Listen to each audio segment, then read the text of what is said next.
So, as I said, uncontrolled context. The media world is becoming less controlled. Again, controlled meaning the creators and disseminators of content want to control it because their clients, that is the advertisers, the businesses that want to get their messages out there, want it that way. But now we're into this era of uncontrolled environment. So bad marketing communications is when communicators try to control everything in an uncontrollable world. And I think that's what a lot of them are doing now. They're just like the radio advertisement being read in front of the camera. You have an awful lot of people in this digital networked social world, communicators, trying to do what they did before. And in other words, they're treating digital media as if it's another channel. And it's not another channel. In fact, what's going to happen is digital media is going to swallow just about everything else. Right? So television will merge with the internet, and watching TV will be like watching video online. And people will have control about when they watch it, and if they stop it and pause it, and if they want to skip commercials and all kinds of other things. Okay. So nudging is a word I want to use. In an uncontrolled environment, the emphasis goes to interpreting, reacting, and nudging audiences. When do we provide what kind of information in what context to what audiences? And it's not big, loud, screaming advertisements, which is a huge problem for the brand advertising industry, to be profane. Well, consumers really don't like profane, and they probably never did, but they couldn't get away from it before, but now they can. So it becomes more like conversations, like the way we relate to other people in a natural environment. That's why I say about nudging. Mildly persuasive communications, which in some sense is what advertising and public relations has long been doing, but it's more of a world where the communicators have to make themselves relevant to the audiences rather than knowing they have control of the attention and bombarding them with repeated messaging. Consumers in control. So what do people care about? So I don't know if this is true by researchers or not, but I made it up anyway. But I do believe it's true if I looked up the psychology. The most important thing to people is themselves. Okay, that's what we do. We think about ourselves a lot. And after ourselves, it's other people who are close to us. So it's our family and friends and coworkers, well, some of them anyway. That's who is relevant. That's the most important thing to people. It's actually not brands. This is the argument I get into with advertisers all the time, that want to act like their brand is the most important thing in their consumer's life. And I say, you know what, that brand probably isn't even very important to that consumer. Even if it's a brand the consumer really likes, and it's a really good brand, what portion of that consumer's attention in a week does a consumer provide to that brand? I mean, it might be significant, but it's not nearly as much as to oneself and to other people. Same thing for companies, for corporate reputations, in fact, a lot of times that's negative perceptions of businesses, which brings even a bigger challenge to organizational communications.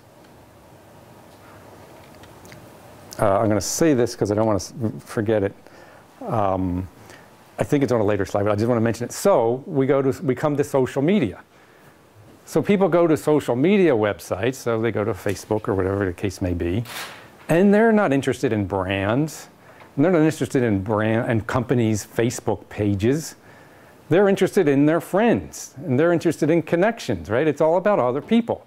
So this is the big problem organizational communications has now with social media, which is it's an environment where people are interested in other people, yet the brands and the corporations are trying to get communications out there to make the people, what we call audiences, interested in the company.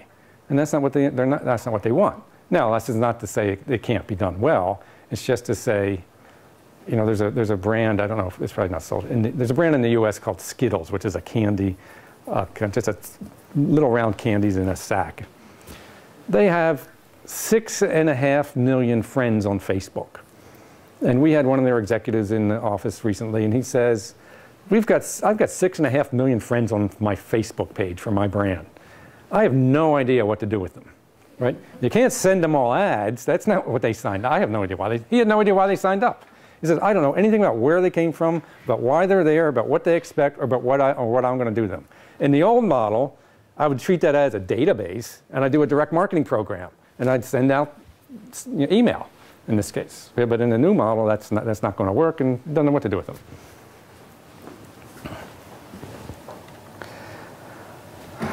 Information flows is a phrase I like to use a lot. Again, the old model, the channel captain, was information flows, and let's push them out. Let's create them and push them out. This is what good agencies do. Create all kinds of content, disseminate it out. Information flow says, well, I might send something out, and then someone sends a link, and then off it goes. Think of a news story. I mean, I read so much news in non-traditional media now, I can't stand the traditional media sites because they don't have comments. And I often find the comments are much more enlightening than the stories just because of crowdsourcing. There's so many people commenting. If I don't like comments, I'll just keep on going until I see some interesting ones. So that's a lot of perspective instead of just one reporter. So that's good. And then people provide links in their comments and say, oh, you might want to also see this. And I mean, it's a very rich information flow. Much more fascinating for a user. I hate that word user. User is a word we often use to refer to audiences. It comes from computer science, basically, the user of the software. It's a terrible word for it. In fact, consumers is a terrible word in marketing, too. But I don't want to get too far into that. But we're having to get away from this information flow, pushing it out, into understanding the flow of information that we feed the system. And again, this is what I think public relations has done better at than any other aspect of organizational communications, because public relations is comfortable with not having complete control over everything. Therefore, the communications are such that, well, people are going to adjust this. People are going to change this. When advertisers first found out people could comment on their ads, how horrible was that? Right? There's ads, they go out there, then people attach comments to them, and then they send them off to other people. This isn't something anybody would want in a controlled environment, but online, it's not all controlled anymore. So it's not really about devices. That's why I don't like all the talk about these things. First off, the devices will change.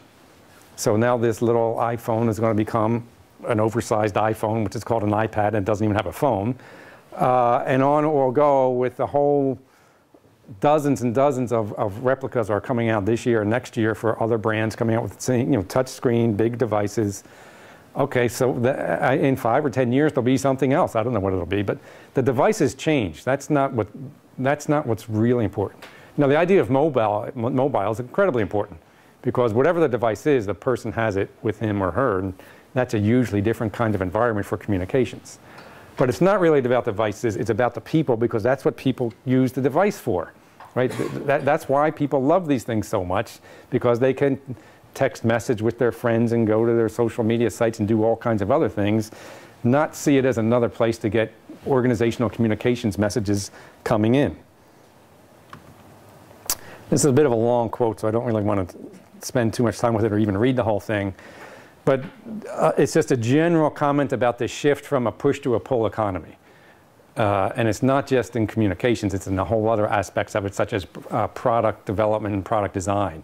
So instead of products being made and inventoried on shelves or on automobile dealers' lots, consumers custom order cars and they get made very quickly, and this is what Dell did in the PC market. And so that's the product side of it. And the marketing communications side of it, people pull the content out of the media world that they want, and they construct their own package, right? So the roles of editors and publishers changes quite dramatically, as does the role of public relations professionals and advertisers and everybody else. It becomes much more of communications that consumers will want to pull out of the system and share with their network.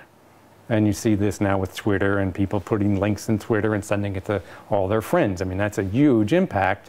And we call that viral in the old world or word of mouth. But those are kind of old. And by the way, these are places where public relations is better at it too, this idea of word of mouth marketing. But I don't even think that quite gets it, aside from the fact that it's not a mouth anymore, it's a device. But it's more than that. It's more of this network effect, and it's about people and their relationships. And they may want to share information about your company or your client's company if it's relevant. So, for example, what's relevant? Well, funny things are relevant. I get all kinds of emails from friends sending me cartoons and jokes and things. That's relevant, that's fun, people want to share it. There's a whole lot of ways to make things relevant such that people will want to share it. The challenge is to do that as well as achieving organizational communications objectives, although those kinds of things probably change too, I'm not sure. Another quote, online reputation is incredibly important, but you cannot control your online reputation because it's controlled by the collective. That's kind of a good term, I'm not sure. The collective, the mass of people, and it's not a single mass of people, it's a dynamically forming and changing group of people that, kind of organic might be a word, that forms and unforms around any particular topic. So communicators put topics out there and information out there, and if it's interesting enough and it's relevant enough, people will share it, and there'll be this kind of dynamic environment around it. And these various kinds of platforms, so these are YouTube, Facebook, Twitter, I mean, these are platforms. So there's devices and there's platforms. Platform's a term I use for things like Facebook or YouTube, or I mean, in a sense, it's kind of websites, but I like platforms better because things can dynamically move across different devices, yet be on the same platform. Trust.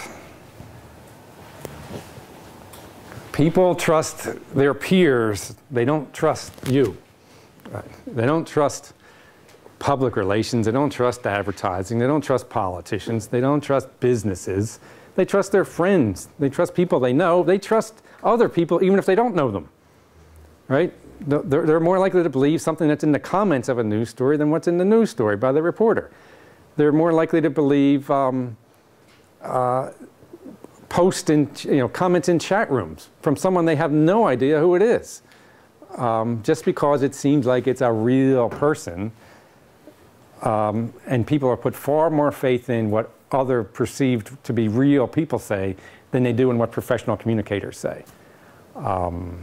And that's something, first off, it's not surprising the way we kind of over-communicate, but secondly, it's something to try, I'm not sure what to do with it, and it's certainly the thing not to do with it is to lie and pretend, professional communicator to pretend to be the person who lives down the street. I mean, that's been done, and I forget there's a word for it, but it doesn't work, and it really backfires on companies when they have employees pretend to be consumers and go off and talk in chat rooms and forums.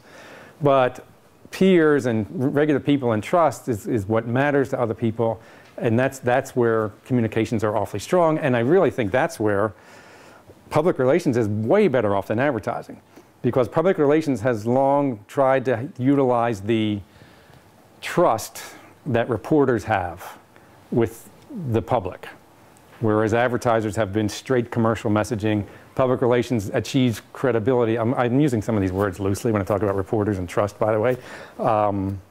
But there is a credibility factor there, and public relations has been able to latch onto that and utilize that to increase organizational communications outcomes.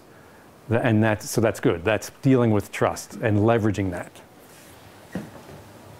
I question the reporters because I don't think a lot of the public trust what reporters say either. I just put them in the same categories as a lot of those other professionals I said that they don't necessarily trust.